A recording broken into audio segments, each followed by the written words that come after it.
I'm so glad that everyone came tonight, that you're here. We are in this series about messy Christmas. And one of the things that we do on Christmas, I don't know about your family, maybe this is the tradition that you have, maybe you have a different tradition, but going to family's house in and around Christmas time, maybe you spend a couple days or just a little bit of time or longer time than you would like. Right? Maybe that's what you do with your family.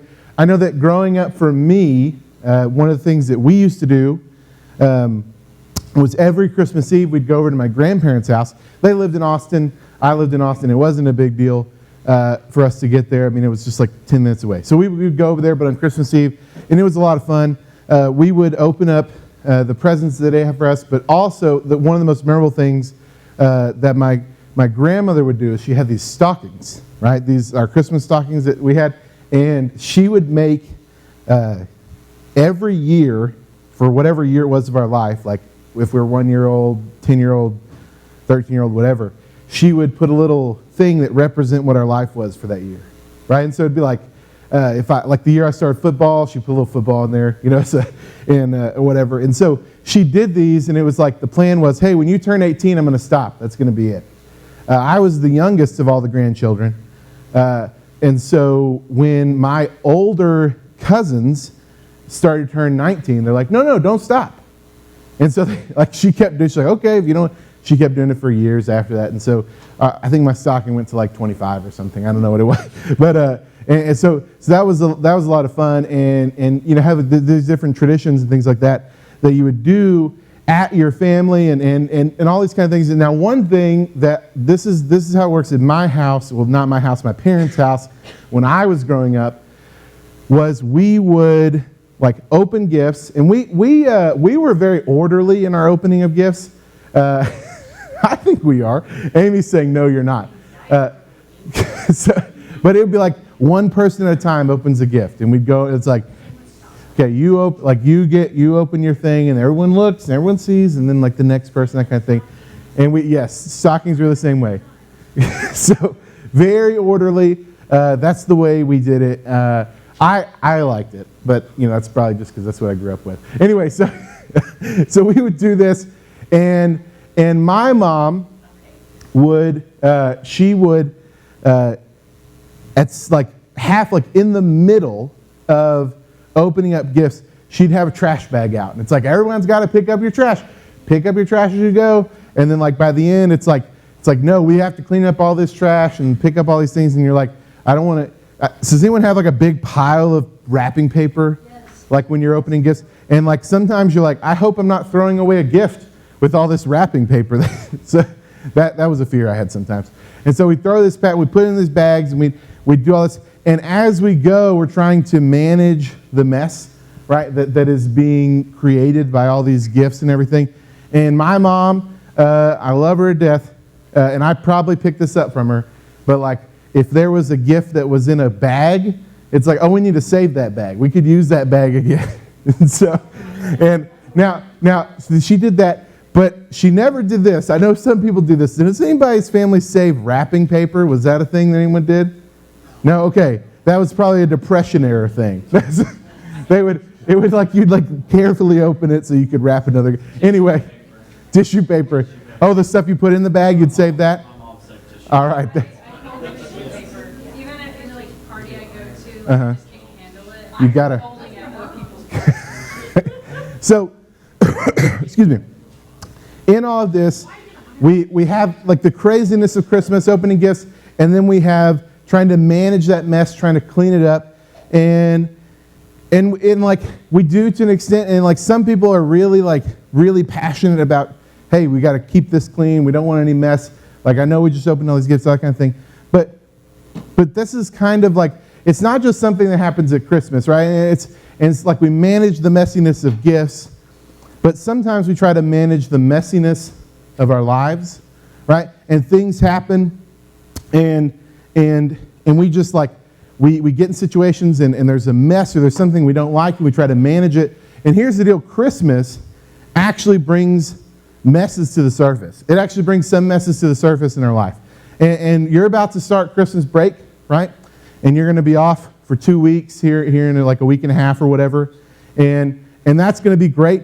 But some people really, really don't like some of the things that happen at Christmas break, right? Like for some people, you're like, hey, that messes with my whole schedule. I have a routine. Normally I do this. I see these people. I go to these classes. I do these things. And then for 2 weeks, like, it's fun to be off, but like your whole routine gets thrown off, right? And that's hard for some people, right? Some people, being in the holidays, the Christmas season, you're reminded that your family isn't what it used to be, right? Maybe you've lost a loved one. Maybe you have a family that has been affected by divorce, and you have 2 Christmases and this kind of thing. And Christmas brings some of that mess to the surface. Or maybe all that free time that you have just kind of lends itself to you getting back to some old habits, doing some old things that you thought you were over, thought you were past. It brings back kind of some bad things that you thought you were past just by having that extra free time. So Christmas sometimes brings these messes to the surface. And that's what this whole series about is like, last week we talked about Mary. We talked about a messy situation she was in that Christmas was surrounded by, this whole event of joy, hope, peace, and love. And it happens in the messiness of Mary and Joseph's life. But it was great. It was what happened was great. There was reason for great joy. We can choose joy in the messiness, as we talked about last week. But this week, talking about this mess that comes to surface from Christmas, sometimes when these messes happen, we try to manage that mess, right? We try to manage the mess that comes into our lives, and we say, hey, if I can just get this thing under control, then my life will be okay. If I can just figure out how to do this thing, or to manipulate this situation, or to figure this out, if I can just work certain things together, then my life won't be as messy as it was or as it is, and then like I've managed the mess, I've gotten past it. And here's the truth. We all have mess in our lives, and we all try to manage that mess. Some of the ways we do that is this. We try to manage our image, right? We manage the way that we look.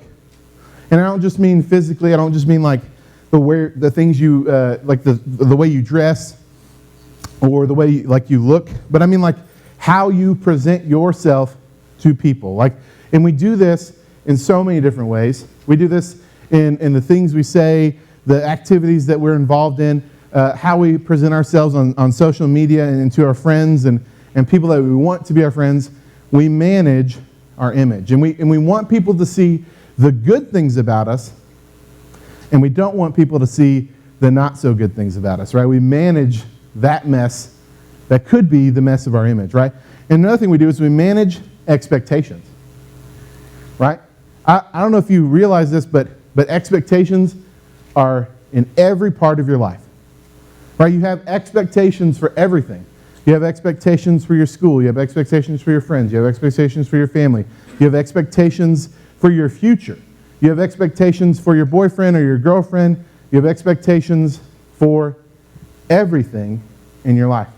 Now, one of the ways that we can get in trouble is if our expectations are too high, and then our lives, our reality does not live up to our expectations. And a lot of times in Christmas, right, we have really high expectations. We talked about this a little bit last week. We have really high expectations for the Christmas season. And then what happens when reality doesn't meet those expectations? We feel pretty awful, right? We kind of get bummed out. We get depressed.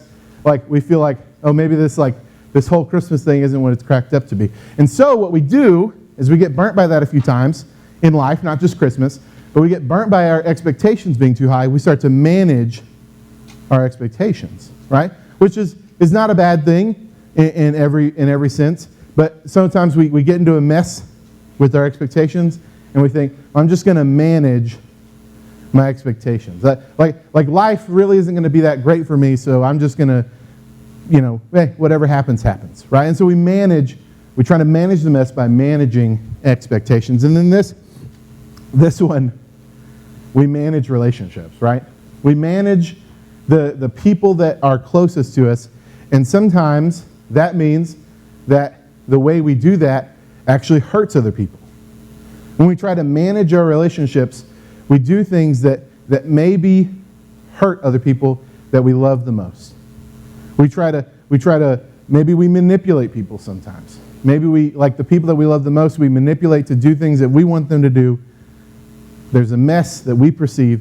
We manage the mess by managing our relationship sometimes. And then the fourth one, is we manage behavior, right? Sometimes we feel like, hey, if I just act right, or I just put on the right kind of behavior in certain situations, like in certain situations I'll do this, other situations I won't do this, and as long as like those things don't get crossed, then we're okay. I manage my behavior. If I act this way in front of my parents, things are all good, but in front of my friends, I act a totally different way. As long as I'm managing those behaviors, as long as I'm managing that, we're going to be okay, right? And that's one of the ways that we get in a mess and we think, hey, I'll just manage my behavior and I'll figure out and I'll fix everything that happens. And so this is a messy season, right? Christmas is messy, life is messy. Some of that mess comes to the surface, and what we do, we try to manage that mess. So when we think about this mess, what do we do?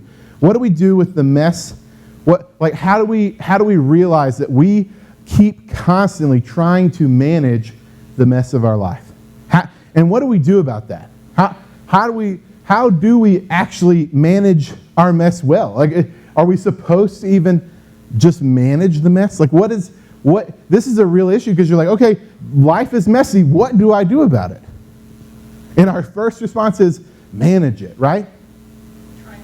Try harder, do better, right? And so tonight, we're going to look at what Scripture, we're going to look at a certain passage from the Christmas story that helps us understand what we're doing when we're trying to manage the mess of life. And so the Bible is broken up into two halves. You've got the Old Testament and the New Testament. The Old Testament is everything that God was doing and God's people before Jesus came as the Messiah.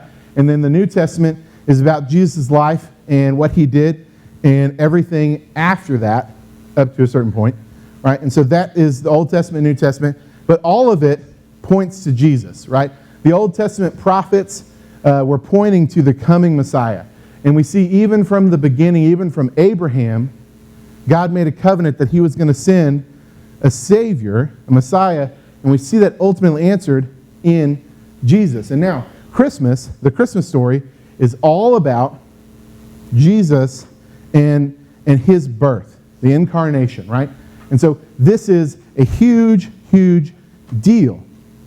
And so what I want us to see is that we are looking at who Jesus is, and we looked at his life, and what I want you to see, so if we want to know God, like if you want to know God, you look at Jesus. If you want to know more about God, you can look at Jesus, because Jesus is God in the flesh. We sang the song, O Come Emmanuel. It's one of my favorite Christmas songs, and that is so powerful because Emmanuel is God with us, which is a name we attribute to Jesus, one of the names we call him. And that's so powerful because we actually got to see God in the flesh.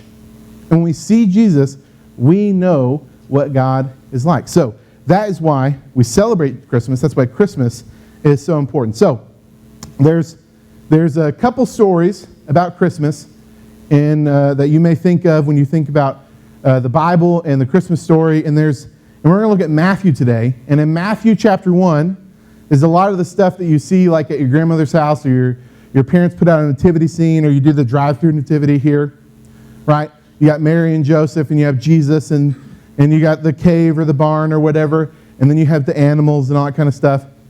That's chapter 1 of Matthew.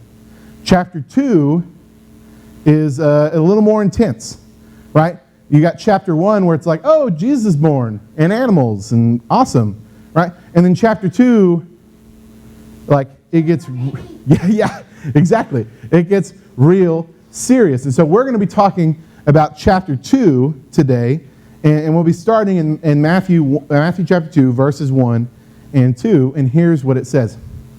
After Jesus was born in Bethlehem, in Judea during the time of King Herod. So, pause real quick.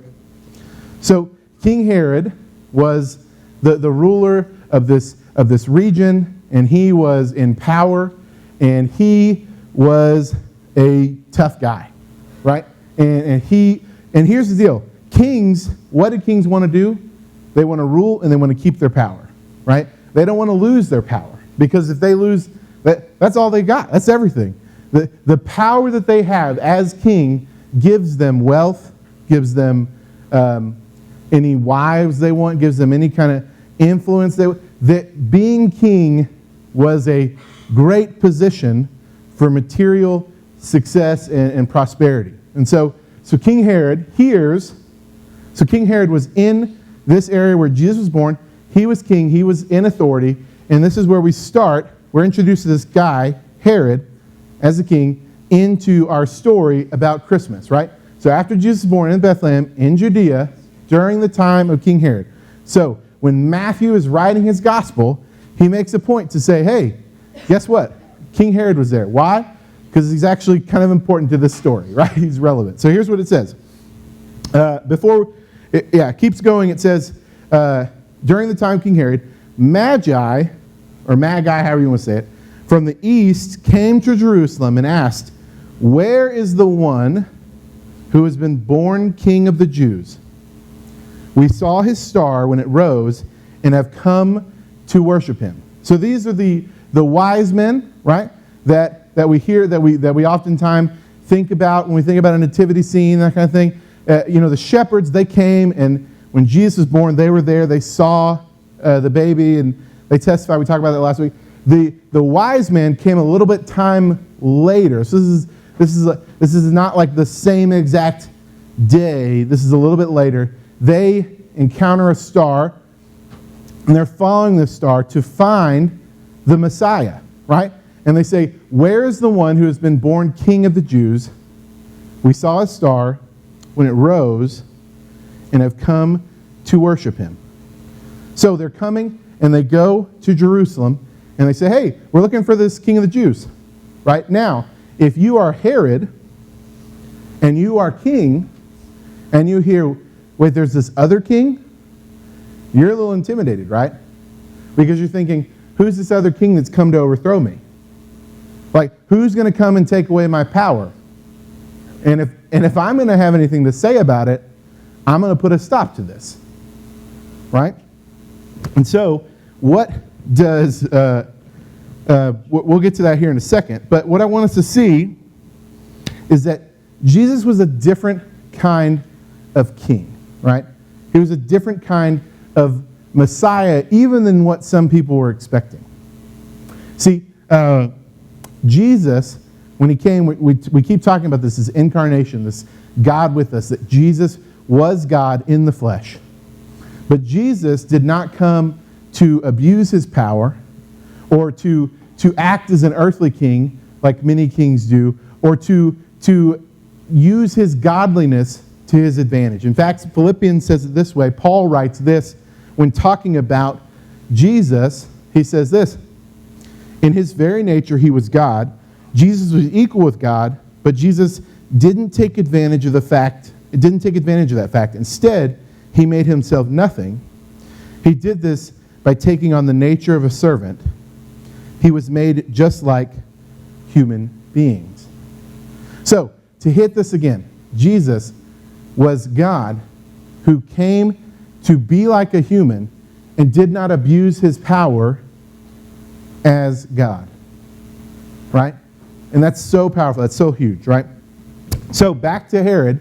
This is what Matthew 2:3 says. It says this, when King Herod heard this about the King of the Jews who was coming, they were looking to find him, he was disturbed.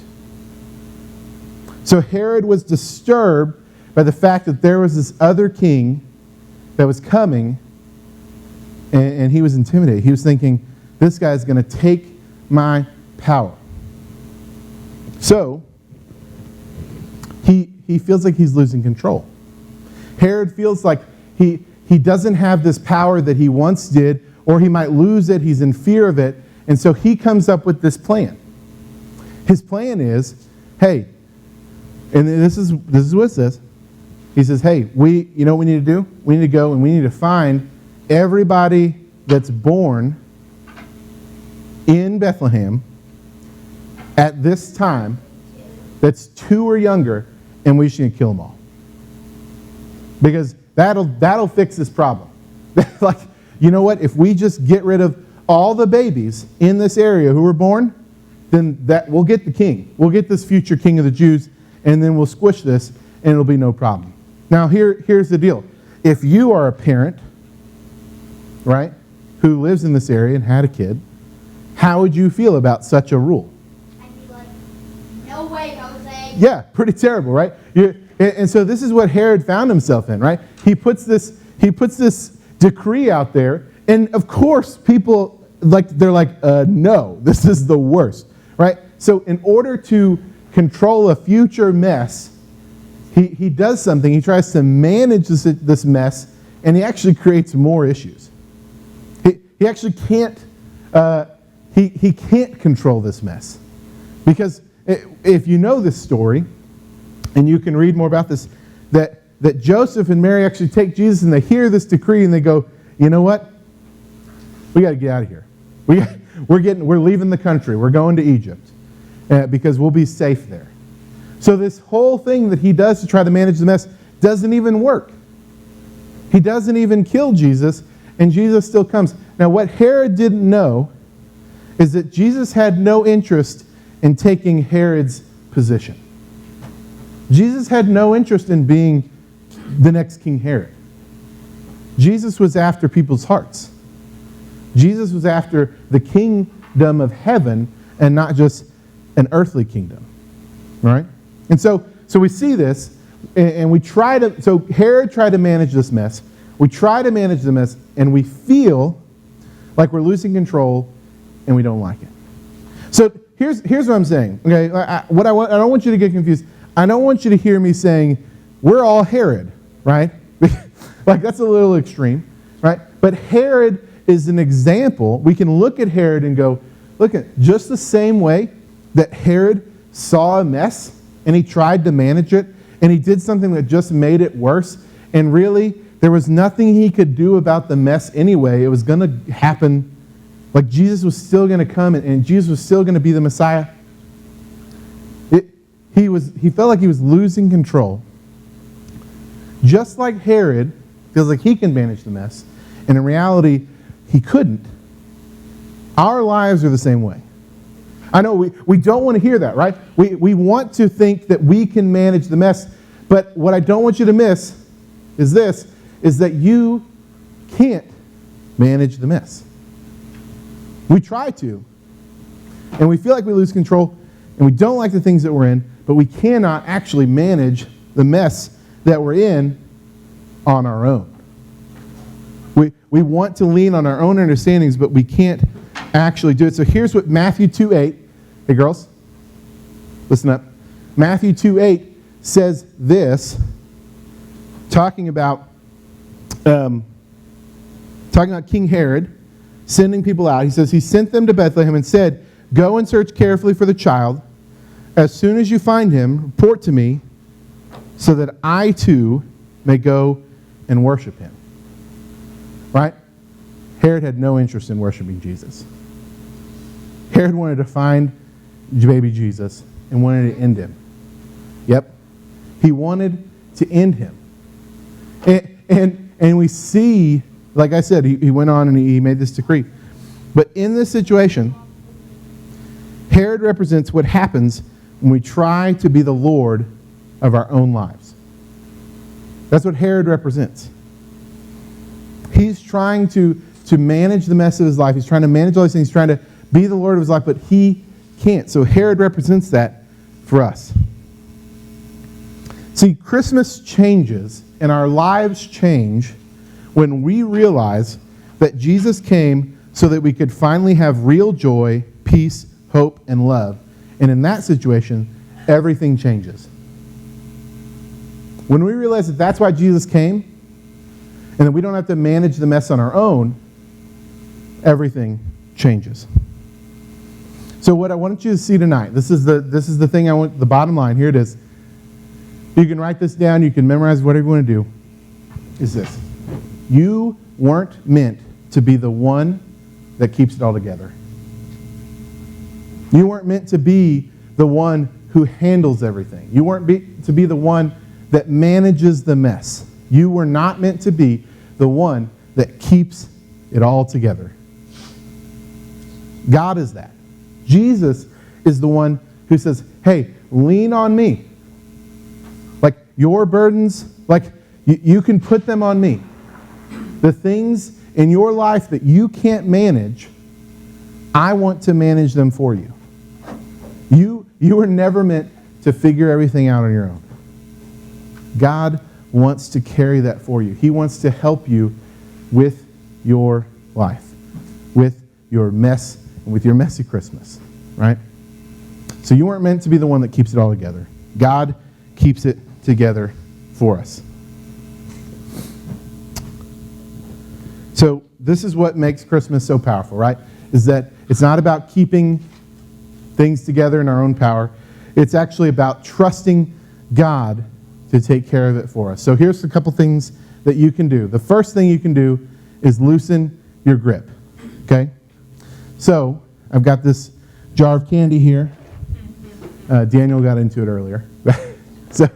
so I got this jar of candy. And sometimes in life, we want to hold tightly to the things that we feel like we can control. Right?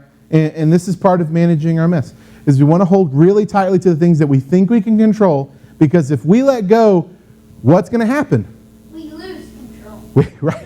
Right. And if we lose control, then what? Is my life over? Is my life shambles? Like what happens if I don't have everything figured out? You don't feel secure. Right? What happens if I can't manage everything? And that's the thing. It's like we don't even really want to think about that, right? Because like, what if I can't fix all the problems in my life? That's a hard question to think about.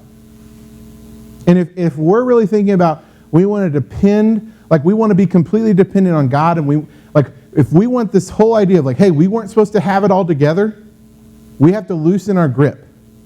Like we want to hold tightly to this thing that we think we can control, but we have to loosen our grip. So it's like this, and you might have heard about this science experiment with monkeys and that kind of thing. But if I reach in to this candy jar, and I'm like, oh, I want all the Starburst, and I just take a big old grip, and I'm holding on to these candies, my hand doesn't come out of the jar. Right? Like I can't. I'm like, no, I want all the Starbursts. I want all of these Starbursts, because if I lose one of these Starbursts, like I'm not going to have as many Starbursts. So like we want all the Starbursts. We want to control all the things in our life. We have this tight grip on things that we think we have to manage. But we're stuck in this jar. But if we loosen our grip, right, we can pull out and we go, hey, I got a couple, right? I mean, you could just pour them out, but I mean, that's right. But we feel like we have to hold on to all these Starbursts. No one else is getting my Starburst. I got to get a firm grip on this. But if we tighten our grip on these candy, we can't get our hand out. You see, like if we're not, we'll get some later. But in our life, we've got a tight grip on things that we just don't trust God with. Right? And we got a tight grip on those, and God is saying, hey, just give it to me. Trust me. Depend on me. Like you weren't supposed to have it all figured out. You weren't supposed to have it all together. I didn't ask you to have it all together. I said, trust me. We need to loosen our grip and let God take control. And then the second thing is this. Trust the King who humbled himself. Right? Jesus, we talked about this earlier, he came as a baby. The most humble thing you could do. And he didn't exploit his godhood for his own game. He didn't come and do, people thought he was going to be this military leader. They thought he was going to be a king that overthrew the Romans, that overthrew their oppressors, that the Jewish people were going to have freedom from their earthly oppressors, but Jesus says that's too small, right? But he humbled himself even to the point where he died on the cross. And Jesus says, hey, listen, trust me. Trust me, the King who said, I don't have to, like, it's not about my power. It's about my love for you, and I want to have a relationship with you. So we can loosen our grip, and we can trust our humble King. That when we feel like we have all these messes in our life, and we want to manage them, we want to fix all these problems, God is saying, just let go and look to me. You don't have to have it all together. In fact, I never asked you to. Jesus never asked us to have it all together. So, you weren't meant to be the one that keeps it all together. I got one last question that I want you to think about as we wrap up tonight, and we have small groups on Sunday, and we're going to talk about this. It's this. Is there anything in your life that you're trying to control right now? Is there something in your life where you've got that tight grip? You're trying to manage some situation, you're trying to manage some relationship, some issue, some conflict, some addiction, some trouble, so whatever it is for you, you're trying to manage it. And you've got that tight grip and you say, hey, if I can just have a little bit more time, if I have a little bit more effort, I'll figure this out. And God's saying, you don't have to have it all together. Trust me. So is there anything in your life that you're trying to control right now? You weren't meant to have it all together. Let's pray. Lord, I pray that we would be people who just learn to trust you. That in the messiness of everything that goes on in our lives and everything that goes on this season, we would just trust you. That we don't have to figure everything out. That we don't have to solve all of our problems. That we don't have to manage all of our messes, but we can trust in you. I pray that if there's anyone that says, hey, I have not trusted in Jesus, I don't know what that means, I don't know what that looks like, or I know I haven't done that, Lord, if they have any questions, Lord, they would come and talk to me, they would come talk to an adult in this room, and we could talk about, here's what it means to trust and follow Jesus. That tonight could be the first night where they take that first step in a relationship with Jesus and trusting him. We ask this, Lord, in your name, that we would all start trusting you more. Amen.